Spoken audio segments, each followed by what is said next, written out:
muy rápidamente, pero es bueno que lo revisen, ustedes lo tienen ahí, la historia del catastro. Mire, estamos viendo acá elementos, ¿no?, que han permitido durante los años, bien antiguos, reconstruir un plano a través de estas piedras que determinan cierto dibujo antiguo, ¿no? Dice, las razones básicas para establecer de registros escritos antiguamente ha sido siempre dos. Uno, la necesidad de que el comprador de la tierra obtenga publicidad acerca de su compra. ¿Qué quiere decir? Si yo tengo un terreno, hablamos de la época muy antigua, adquiría un pedazo de tierra, yo tenía que decirle que esa es mía, tenía que explicar que eso es mío, cómo lo adquirí, ¿no? Y la necesidad del Estado de saber cuáles son las unidades territoriales posibles de tributar. Eso es por parte del que administraba. Ah, usted adquirió eso, entonces tiene que tributar, porque el catastro al inicio tuvo la tendencia solamente de fiscalizar, de tributos nada más. Así empezó el catastro. Contabilizaba y tributaba, ¿no? Primero, la unidad, la persona, se asumía, se posesionaba sobre un terreno y decía, ese terreno es mío. Y después el ente administrador que manejaba la ciudad, romanos, griegos, todo, perfecto. Ese terreno le daba un número, una nomenclatura, y ese señor tributaba. Aún en los aspectos iniciales en el desarrollo de la sociedad, la necesidad de publicitar refería a la transferencia de derechos sobre la tierra del invidente. O sea, había que publicar, ¿no?, que yo a lo mejor estoy vendiendo una parte de terreno, eso era lógico, ¿no? Ya no me pertenecía, le pertenecía a otra persona. Esas transacciones, ¿no?, datan de hace años. Acuérdense nomás acá, aquí en el Imperio Incaico, no había pues documento, contrato de compra-venta, no había nada de dinero, dólares. ¿Qué se hacía? El trueque. ¿Es cierto? Hacían una transacción así, pero era ordenado, ¿no? Yo tengo tantos así que a los propios los pobladores del Imperio Incaico, el Estado le daba una cantidad, un topo, ¿no?, medio topo a la mujer, ¿no?, y hasta que moría la persona, recién eso volvía al Estado y le entregaba a otra persona para que trabajen, para que produzcan. Eso ya era un tema de inventario. Tenía que tenerlos ordenados. Nuestro amigo Pachacute, 300 años manejando. Estamos hablando de la mejor, el mejor periodo incaico, ¿no?, en el mundo, que dio construcciones como Machu Picchu, ¿no?, Valle Sagrado, el Camino del Ica, Capañán. Aquí nos hacemos un problema con los mototaxis andando por la calle, y estos señores incas hicieron un camino que abarcaba 5 naciones: Chile, Argentina, Perú, Bolivia, Colombia y también parte de Ecuador. Y lo manejaron bien con puentes, caminos. O sea, estamos hablando de que a lo mejor si el ordenamiento estaba bien antes, ¿en qué momento se desfasó? Antes estaba más ordenado territorialmente. Antes teníamos un sistema de tranviario, por ejemplo. Los tranvías antes en el Perú tenían un mapa, yo lo voy a traer en una clase. Le voy a mostrar el mapa de todas las rutas de los tranvías. Es más completo que cualquier tren eléctrico metropolitano y todo. Porque lo que está no abarca todo el lugar, en cambio el tranvía sí abarcaba todo. ¿Por qué se quitó? Ese es otro tema de trabajar que lo vamos a ver. A veces cuando entra la política, la parte técnica lo destroza todo. Actualmente en Argentina, en Holanda, en muchos países, digamos acá en Latinoamérica o en Europa, se utiliza el tranvía. Es un medio ecológico, va por su propio riel, no es incompatible con los autos y verdaderamente no es contaminante. Bueno, lo perdimos en los años 60. Dice, no es raro que hayan derechos de parentescos concedidos respecto a la propiedad inmobiliaria. Claro, al inicio yo podía vender a mi hijo, darle un terreno a mi hijo, ¿no? Pero eso lo llevamos también a las invasiones de los años 60, pues venían en familia, territorio, pum, una bandera. Ya, hijo, ponte del otro lado, ponte. Por eso hay lugares, por ejemplo, ustedes se van a Villa María del Triunfo o a San Juan del Lurigancho y hay manzanas, digamos por Montenegro, por arriba Perú, Bayoba, donde en una manzana encuentras varias familias. Todavía quedan. ¿Por qué? Porque como nacieron de invasiones, ya pues ya no están los primeros que invadieron, pero están los hijos y se han quedado asentados. Eso ha sido normal cuando ha habido posesionamiento tradicional histórico sobre los terrenos. Sucedían así, iban en grupos, ¿no?, y agarraban un terreno y sobre eso se condicionaban, ¿no? Entonces por eso es muy dable a veces que va uno al interior del país y dicen los albites, los albites en esa zona, ¿no? Dice los guamán están en esa zona, ¿no? ¿Ya por qué? Porque ha sucedido esa forma de asentarse sobre un territorio. Era natural hacer eso. Posteriormente ya ha sucedido lo que son compraventas distintas. Encontramos como primera referencia de lo que es un posible tema de inventario catastro en el reparto de tierras, cuyo registro a veces se da en el libro de Números 1 de lo que es el Antiguo Testamento, ¿no? Eso posiblemente se hable de los primeros indicios de un catastro cuando se hablaba, hay que registrar, ¿no? Los ejidos, ¿no? Y tratar de determinar la posesión de los pobladores.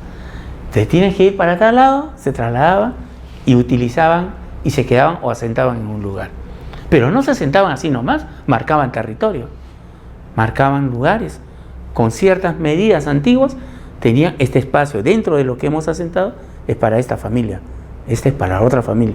Estábamos hablando de los criterios de inventario muy rudimentarios primeros en la historia del mundo, ¿no? La base es que siempre es bueno, ¿no? Ahí dice, procedimientos o normas similares a las referidas a la Biblia pueden encontrarse en las fuentes egipcias y babilónicas, lo vamos a ver ahorita.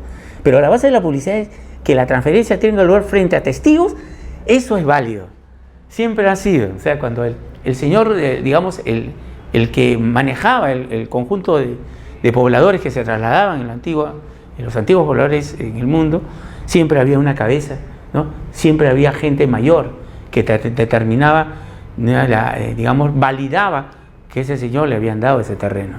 Eso inclusive hasta los años 40 y 50 era lógico. Generalmente uno a los abuelos, ¿no?, le decía a su papá, ¿y cómo conseguiste este terreno? Mi abuelo me lo dio. ¿Y cómo te lo dio? Porque estaba mi papá y no quiso dar a él y él me lo transfirió. Y aquí, inclusive a veces escrito a mano, ¿no? Dejo a mi hijo tanto, así. Y esos papeles, por si acaso, en un tema judicial, esos papeles originales, firmados así a mano, son válidos, ¿no? No fotocopia, los que son originales. Porque, claro que es válido, porque son originales. Más aún a veces hasta con ella, con un poquito de sangre, ¡pic! Está, pues el nombre ahí, son válidos, siempre y cuando sean los originales. Actualmente uno puede luchar a la propiedad antigua, porque mucha gente vive así, ¿no? Con propiedad de 60 años, 50 años, 60 años, dado por el bisabuelo, ¿no? Y a veces el mismo bisabuelo determina, este terreno está por la chacra del señor tanto, ¿no? Frente al otro lado con el cerro no sé cuánto, o con la sequía tanto, eso es válido, siempre y cuando sea original, ¿no? A veces lo guardan, no lo tienen a la basura, eso es muy importante. Dice, en el antiguo Egipto, ya en los años 3000 a.C., se encuentran anotaciones de registros reales, que además estaban basadas en relevamientos topográficos. Fíjese, estamos hablando de 3000 años antes de Cristo, pudiendo verse en las decoraciones de algunas tumbas faraónicas los agrimensores trabajando. Y ahí lo he puesto. Esto viene de una tumba, ¿no?, de una pared egipcia. Se encuentra el manejo de ciertas dimensiones, estiradores de cuerda lo llamaban después, ¿no? Nosotros vemos, por ejemplo, cuando es Semana Santa, vemos Moisés, ¿no? Y se ven cómo ellos miden, cómo utilizan la fuerza humana, ¿no?, la cantidad para hacer construcciones. A la muerte no interesaba, moría alguien y ponían otro, porque lo que había era mano de obra. Pero utilizaban no un teodolito, sino un tipo de teodolito que se llamaba drogma, ¿no?, una base ahí. Y todavía miraban, ¿no? Se ve ahí, a Charlo Gente se ve, ¿no? Pero eso es cierto, y ahorita lo vamos a ver. Hay digamos, restos de información que nosotros debemos tener. Dice, la referencia directa más antigua se debe a Heródoto, 1400 a.C., quien menciona que en Egipto trabajaban unos técnicos llamados estiradores de cuerda. Estos, los que utilizaban eran cuerdas de longitudes conocidas, ¿no?, de tal manera con las cuales se encargaban de replantear los límites de las propiedades después de la crecida del Nilo, ¿no?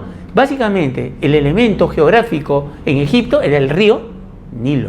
Sobre eso habían todas las referencias de las ciudades que había. Asignado a cada agricultor el área que le correspondía, tal como había sido, ¿no?, relevada previo a la crecida. O sea, antes de que crezca el río, como sucede acá, que lo vemos acá en el río Rima que se desborda, antes de crecer delimitaban todo, ¿no? Lo cual permite mantener el funcionamiento del motor principal de la economía, que era, ¿qué?, la agricultura en Egipto. Las anotaciones respecto a las áreas que le correspondían a los agricultores no solamente servían para el replanteo, dice, ¿no?, de las propiedades, sino para un cobro, para saber por qué solamente medían. No me medían por decirle, mira, tú tienes tanta área. No, señor, tienes tanta área y tú vas a pagar tanto. Tienes tanta área y tú te pagas tanto. En realidad, sí había una información, ¿no?, una data que le llamamos ahora, ¿no?, sobre metros cuadrados y capacidad de contribuir al Estado. Eso lo llamamos ahora un tributo, un impuesto. O sea, por eso es que al inicio se decía eso, siempre relacionaban que el catastro solamente para fines fiscales. Ahora sabemos que el catastro es básicamente para multifines, multifinalitario, no solamente para el tema fiscalizador. Por eso es que la gente, el poblador, a veces no quiere declarar lo que tiene, porque dice, me van a aumentar, ¿no?, los impuestos. Pero si pensara que al dar su impuesto va a mejorar la ciudad y él va a utilizar esas mejoras, se debería hacer, pero debe ser pues compartido, ¿no?, que lo hagan también las entidades, ¿no?, pero al parecer no lo hacen. Se confunde como cierto tiempo la historia del catastro con la historia fiscal, ¿no?, porque siempre se relacionaba al inicio en eso, ¿no? Son importantes los desarrollos en geometría de la Grecia clásica. ¿Por qué? Porque uno de los temas de mediciones en terreno siempre se han hecho a nivel geométrico, ¿no?, a través de los triángulos regulares, y en base a esa medida han comenzado a utilizarse, ¿no? Hasta ahora se utiliza, inclusive cuando no tiene uno cómo medir, ¿no?, utiliza los triángulos de 3, 4 y 5, ¿no? Les corresponde también la invención del instrumento que en época romana se denominó groma, instrumento para el trazado perpendiculares en campo. Se ha encontrado referencia que los propietarios de los predios rurales de la antigua Atenas debieron contribuir de forma proporcional al valor de sus inmuebles para costear, ¿qué cosa?, la defensa de la ciudad citada. En otro ejemplo, el carácter no solo de protección, sino de uso fiscal.